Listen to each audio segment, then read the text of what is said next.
Welcome. In this video I will show you how to fix pink or purple tinted screen on your Philips 32PFS6939 TV.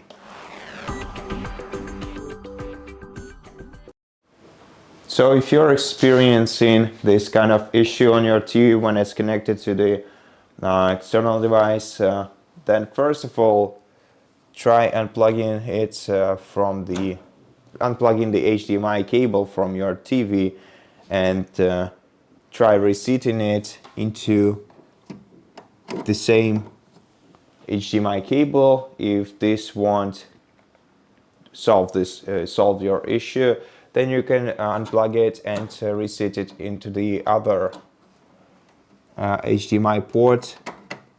For most devices, except for audio devices, the HDMI port doesn't really make a difference, so you can simply reset the HDMI cable into the other HDMI port and then switch to it using the sources button on your remote control. Now, if this won't help you either, try restarting your external device.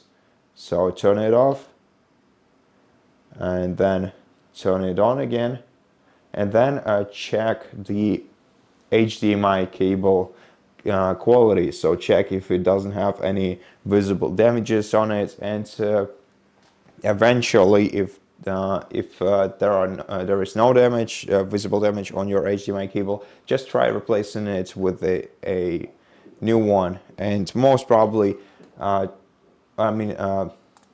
most probably the one with better or the higher connectivity speed or transmission speed will be a better choice and will resolve this issue for you. And so that's basically it. Thank you for watching this video. If it helped you, please consider subscribing to our channel, leave us a like in the comment below, and I'll see you in the next one.